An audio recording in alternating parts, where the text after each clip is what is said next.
Hello and a big warm welcome to your favorite cultural show, Colors of India. We're back and we bring you the best from the world of art, music and popular culture. First, the main stories. Vibrant Holi colors made in Bihar. An exclusive interview with Booker Prize winner Ben Okri. And India's unifying religion cricket gets its own clinic. The much-awaited Festival of Colours, Holi, is just around the corner. And while you shop for some colours, it would be a great idea to pick up edible colours made by the inmates of Tihar jail. We bring you this colourful story from behind the bars.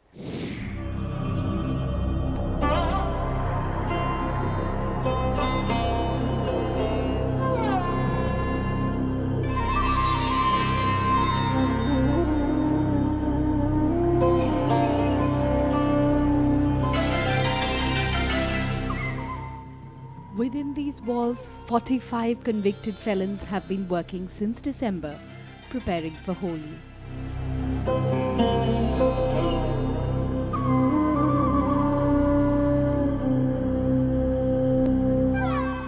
Some of them are serving a life sentence for mass murder, rape or kidnapping. But today, they work as a single unit in the Tihar jail factory to produce edible Holi colours.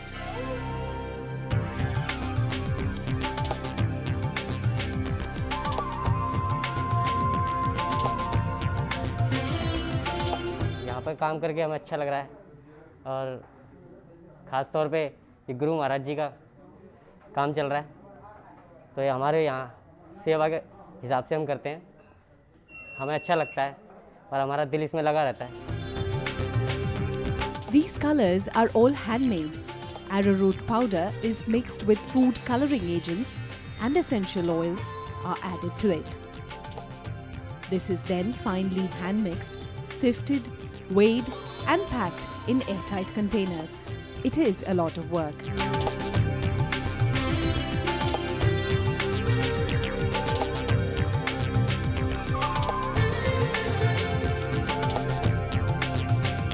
एक तो इनको सुबह से शाम तक काम करते हैं और ये काम करने के बाद थक जाते हैं, बाद में जाने के बाद यहाँ से नहा धो के अपना रात को सो जाते हैं। गलत कामों में इन्वॉल्वमेंट कम हो गई है इनकी। उसके दूसरा, इनको जहाँ काम करने के बदले में इनिशिएटिव मिलता है, पैसा मिलता है, जिसको ये अपने घर, अपने खर्चों के लिए और अपने बच्चों के लिए घर पे भी भेजते रहते हैं। This is a noble initiative undertaken by Divya Jyoti Jagrati Sansthan.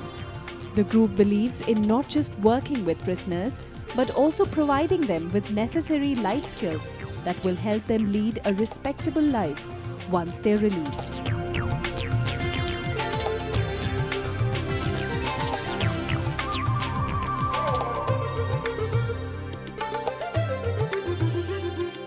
We help them get into mainstream by selling these products and by joining this organization, and slowly they get into the mainstream of the society. They partner us in selling these products out in the markets, in the open markets. So we provide them opportunities to sell these products in the open market, and they get the incentives out of these products. These made in Tihar gulals are all set to hit the local markets, and these edible colours come in 7 different shades and cost a mere 65 rupees a tin.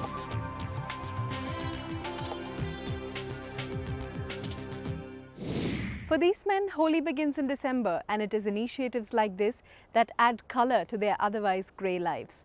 Moving on, we have for you the world's second largest book fair, the Delhi World Book Fair.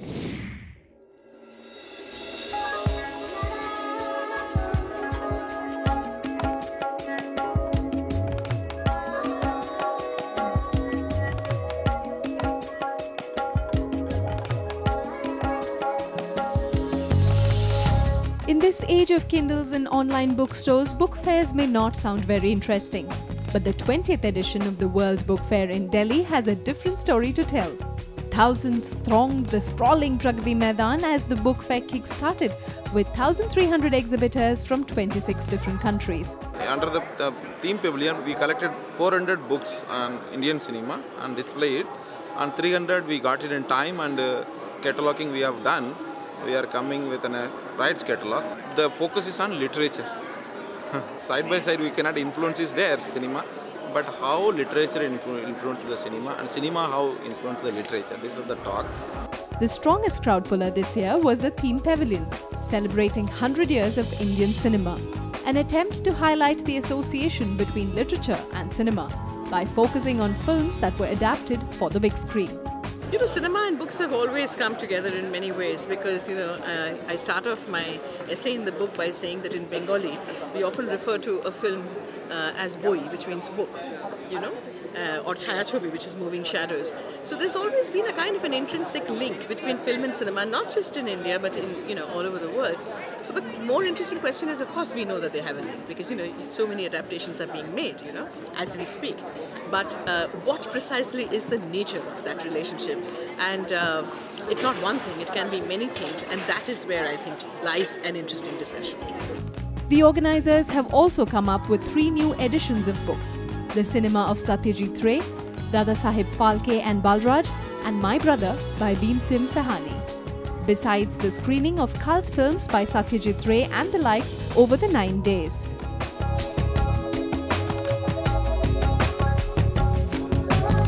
Separate pavilions were kept aside for children where, apart from children's literature, activities like book reading and other programs were conducted.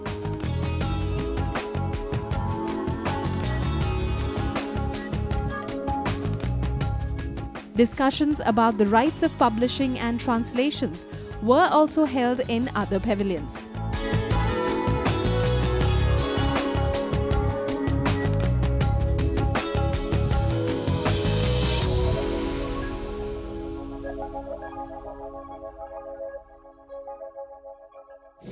Well, it's now time for us to take a tiny break on Colors of India. Don't go anywhere, we'll be right back.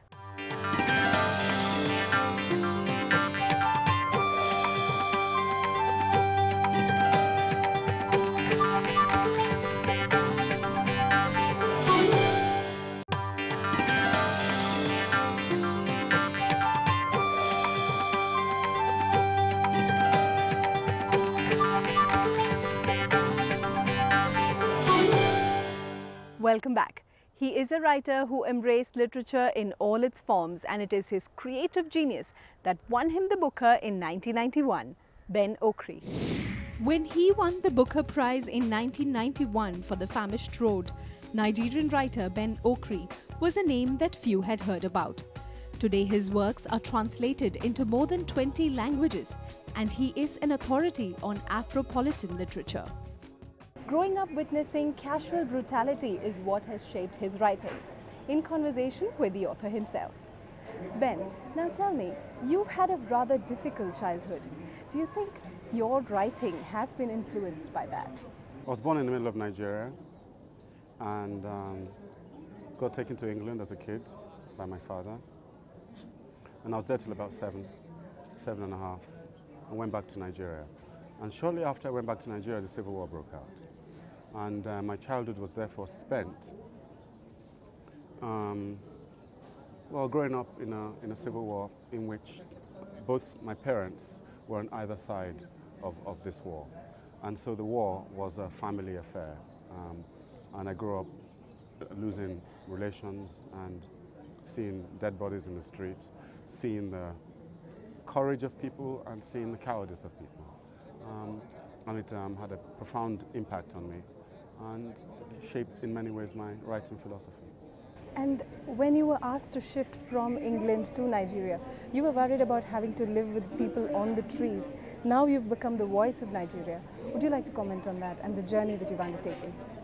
Well, first of all, I had that idea that, you know, in Nigeria people lived on trees because my English friends, who were 8 and 9 years old, they'd had that idea given to them by their parents and by their teachers. And we still have this problem today, this idea that the world has about Africa, that it's a quote-unquote a dark continent, that it's a place only of famine and wars. In fact, Africa is much richer and more magical and more tragic than that. It's a place of great richness and great complexity. And it'd be very important to actually help to change the perception that we have about Africa. And my journey has been a journey from this wrong perception of Africa into actually beginning to see, through my explorations, all these different, magical, richer, happier Africas. So the Songs of Enchantment and the other book, both of them had the same boy hero in fact. How much of you has gone into writing these two? The boy is not me. The novels are not autobiographical, but they are enriched and informed by autobiographical elements. But if I were to be really truthful, I would say that a book draws out of you what it needs. A book is like a tree growing in the soil, or like a flower growing in a garden. It takes what it needs from the earth. And a book that is coming into being takes from different parts of its experience what it needs in order to become itself. And in the book of essays, A Time for New Dreams, you've dealt with various topics, but then they seem to have a connect. Was that intentional? The coalescing idea is the sense that we are entering a period of acceleration in history. We're entering a period in which many of the old dreams, many of the old ways of looking at the world are crumbling. And we human beings all over the world, whether it's in the Arab Spring, whether it's in Africa, whether it's in different parts of India or in America, we're beginning to cry out for new dreams, a new kind of society, a new kind of justice. So pre-Booker, you have said yourself that your writing had more purity, and now you have to deal with the expectations of people. But have you, over the past couple of years, moved beyond that and found a space and a place where you can write with the purity that you used to write before? Before the Booker Prize, I was unknown. I was famous, but within a very small community of people. And the Booker Prize itself, as it were, exploded the perception of me. I think in a way that kind of explosion was deceptive. It took me a lot of time and a great deal of effort to work myself deliberately away from this artificial spotlight into that magic anonymity from which writing comes. Very few people think the way you think. I'm not saying this out of any sense of pride or anything. It's just that, you know, the writer needs the ordinariness of life.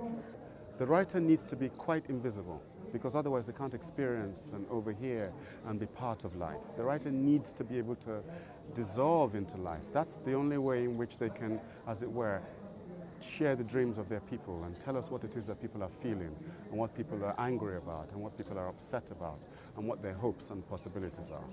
You are a person who writes short stories, poetry, novels, and even essays. What medium of writing comes naturally? I think my first reaction, my first way of interacting with any experience is poetry. I think I have primarily a poetic relationship with life, which does not necessarily mean that every reaction is takes the form of poetry. As for how do you know when something becomes a short story, I say the thing itself tells you. The idea, whatever idea you have, has within it the code of the form that it wants to become. Okay. And often we writers don't listen to the code of the idea. And sometimes we have an idea that's a short story and we force it to become a novel. Yes. And it's not a very good novel. Sometimes we have an impulse that's a novel and we compress it into a short story. The most important thing for us as writers is to listen to the world and to listen to what the ideas themselves are trying to tell us. Thank you, Ben. Thank you very much. Okri's writing focuses more on the oral and literary tradition of Nigeria and is far removed from the historical narrative that can be seen in African writers like Chinua Achebe. Coming face to face with a literary genius and talking to him about his work and understanding how he draws inspiration from life's influences. Personally, it was a great experience for me. Moving on, we have for you an internationally acclaimed cinematographer, choreographer and dancer, Metha with us from the US of A. She is known for her ambitious and original art form.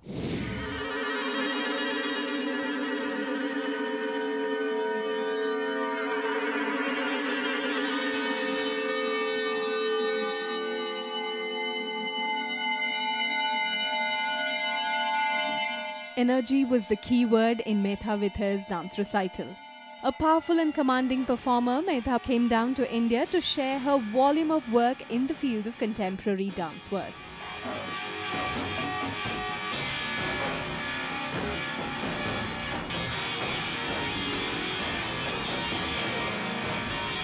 I thought that this was just very exciting. It was a little bit unusual and strange, but then again, everything that is contemporary and cutting edge tends to be a little bit strange because we've never seen it before.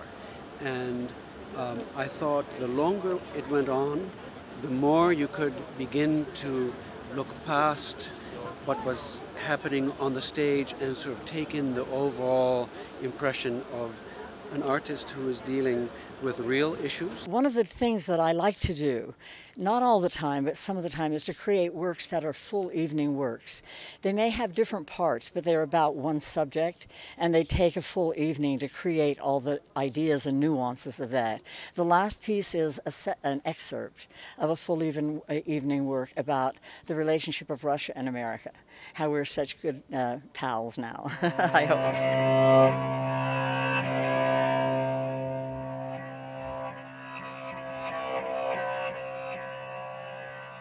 This was followed by Threshold Crossed. Here Metha partnered with fellow performer Anthony Gongora.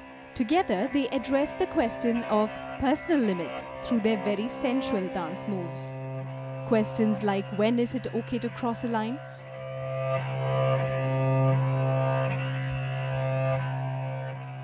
Where does democracy end and tyranny take over? Were all a part of this dance recital. Metha with her strong presence and powerful body movements and white flying hair, was strength personified, and her energy was contagious.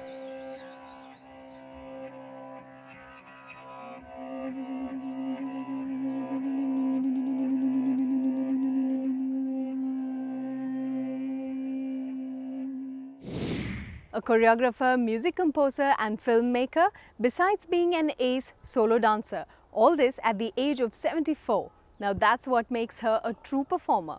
Well, it's now time for us to take a tiny break on Colors of India. Don't go anywhere, we'll be right back.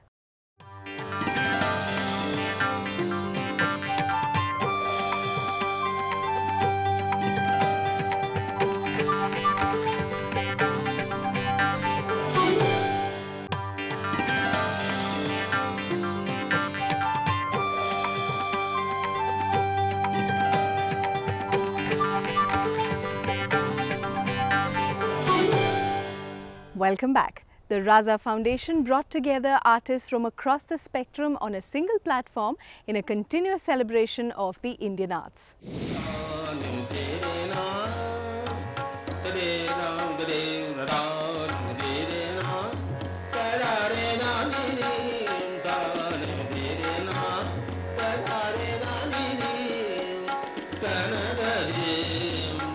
An evening of pure Indian classical music and enchanting folk dance. This was the Aviram Dance and Music Festival, a tribute to the well-known Syed Haider Raza on his 90th birthday. They all have specially prepared something or the other, choreographed music for this occasion. And because they understand that this is not only a showcasing of their own passionate, vibrant creativity, it's also a tribute to a great master, Syed Haider Raza, who honored them over the years.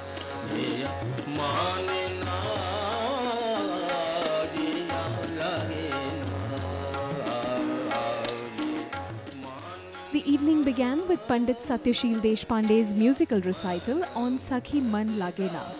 The song was sung on Rag Brajeshwari and based on Drud Ek Tal, truly classical and ecstatic in nature.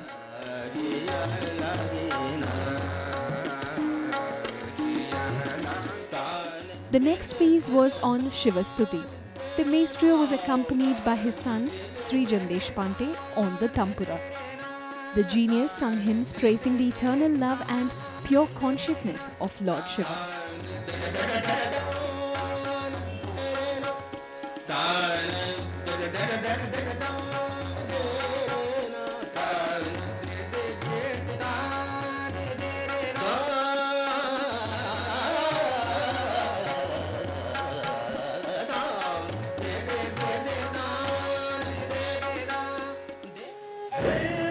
The crimson dawn announces his arrival behind the ranges of gradually wavy hills. The flock of birds come out from the nests and fly freely in the breast of the sky. As the evening progressed, music was followed by dance, and Preeti Patel, an exponent of Manipuri dance, brought together a perfect blend of Manipuri folk dance that was adapted to portray the prevailing violence of the state.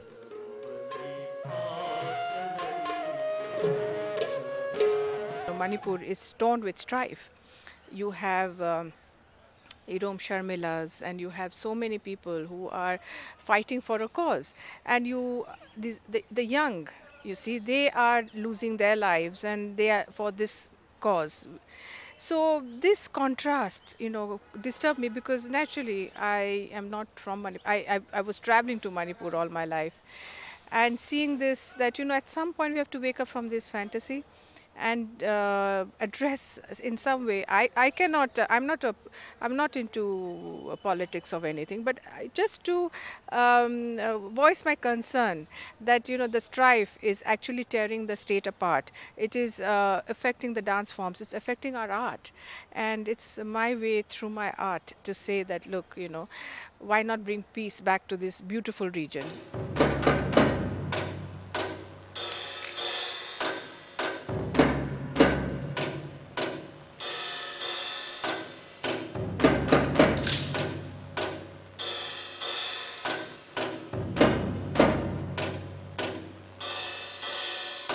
The performance was dotted with martial arts, use of weapons, and topped with voiceovers narrating the fierceness that had torn apart the innocence of the state.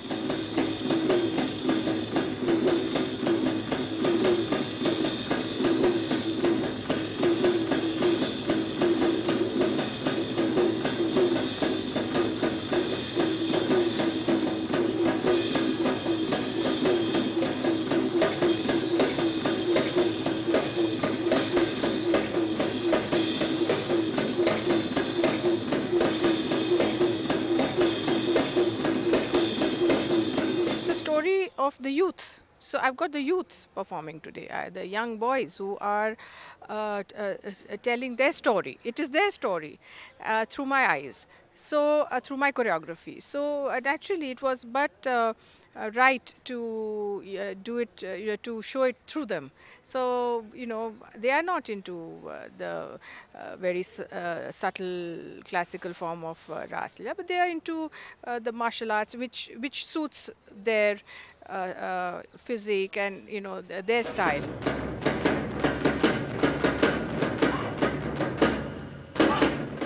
A multi-art festival, Aviram celebrated 37 artists, all of whom have been recipients of the Raza Foundation Award.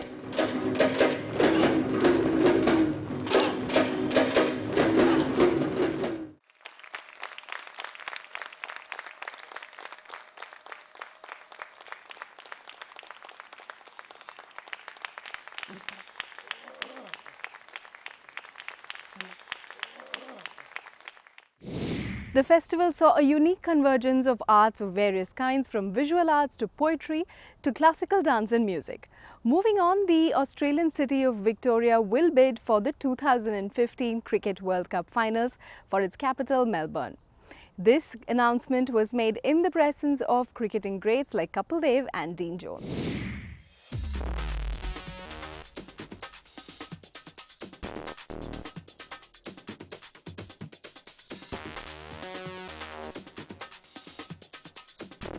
This was a cultural tie-up between two cricket-crazy nations, India and Australia.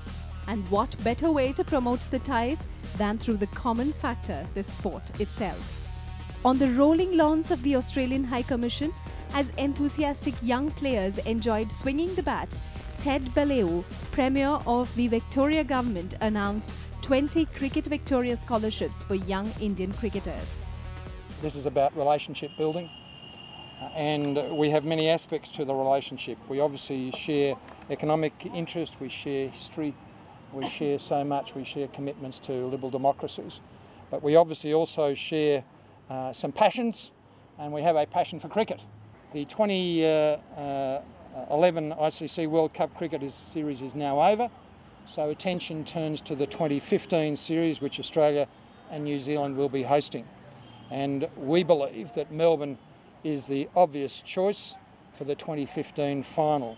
It's the natural choice, and I have to unashamedly say that it really is the only choice. Cricketing legends Kapil Dev and Dean Jones autographed balls and signed certificates for the young players.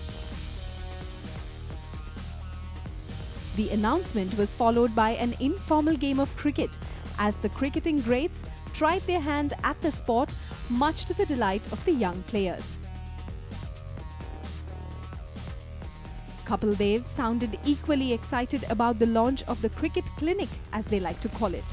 I think just come out, if the young kids can learn this beautiful game, why not? And just motivate them sometime. That's what our job is altogether.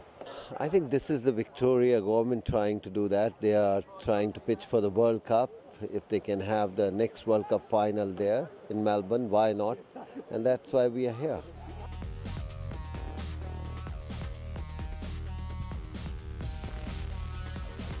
Ted Baillieu announced his government's willingness to host the 2015 Cricket World Cup at Australia's cultural capital, Melbourne. This event was an initiative in the same direction.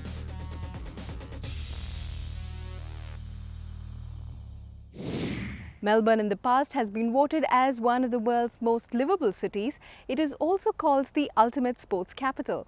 Well, the Cricket World Cup there would be an extra feather on its cap. That's all we have for you on this week's episode of Colours of India. You can of course send in your suggestions and feedbacks onto our Facebook page. And do remember that we are now live on YouTube, which means you can watch us on the move. So until we meet again next week, goodbye.